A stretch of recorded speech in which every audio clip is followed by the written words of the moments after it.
mean by to put a rank on the floor? The idea is that he Googled the word, he opened Google Translate, and he wrote the word martaba. So what was the translation? Rank. You got the idea? A lot of things like that. Many words. If you, for example, look up the word. General ideas can be translated into al-afkar al-general. Thank you. Exactly.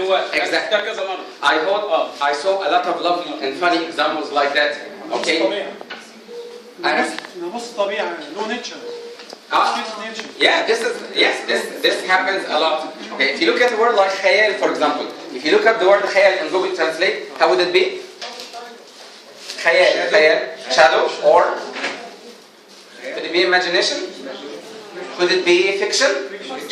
You got what I mean? These are many. There are like many problems that happen because of using Google Translate, and that's why we would recommend it for them to use an English dictionary, as we'll see in a minute. Number one, let's talk about vocabulary and context clues. This would be a challenge for them. They need to understand what they are reading, or they will stop reading. Okay, so instead of just asking the teacher, hey miss, hey mister, what's the meaning of that word? That's number one. Or resorting to Google Translate, let's try to give them a chance to know how to know the meaning of words by context clues. Here are some examples of context clues.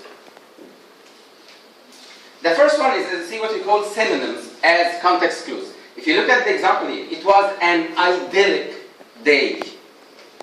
Sunny, warm, and perfect for a walk in the park. So say that this is the first time for the students to see the word idyllic.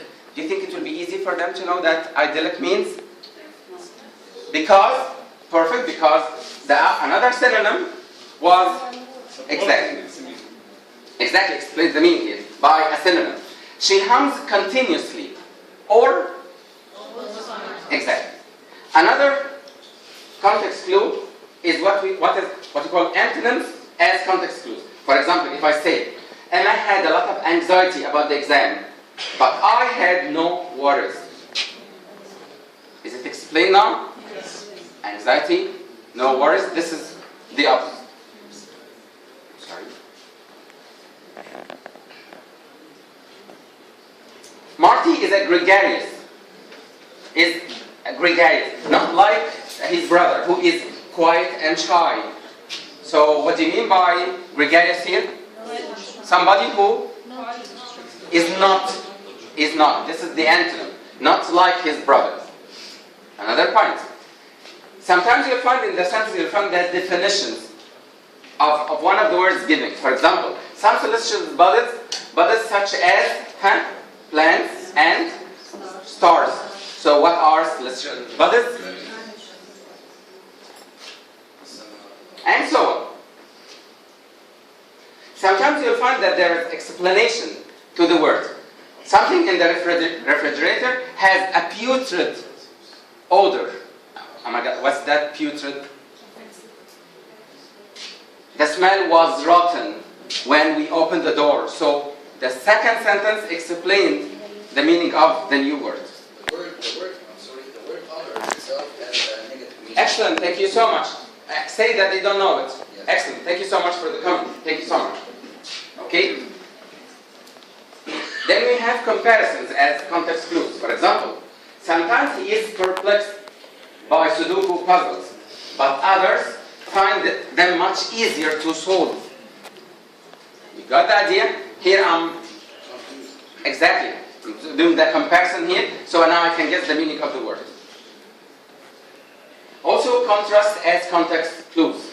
The picture of the landscape is picturesque, but the one of the old house is ugly. So of course the word ugly, the opposite is that. You got the idea? Cold weather soon replaced the sweltering heat. So what do you mean by sweltering? It's like the opposite of cold. And so on. Now we come to a part, and wallahi, I've tried this a lot with my students, and it worked a lot, and wallahi, it makes them like know how to guess the meaning by themselves. The idea of what we call Dr.Eglal talked about this point about prefixes and suffixes. Let me add another point, the idea of what we call Greek and Latin roots. And once they know it, you'll find this folder that I told you on the Facebook page.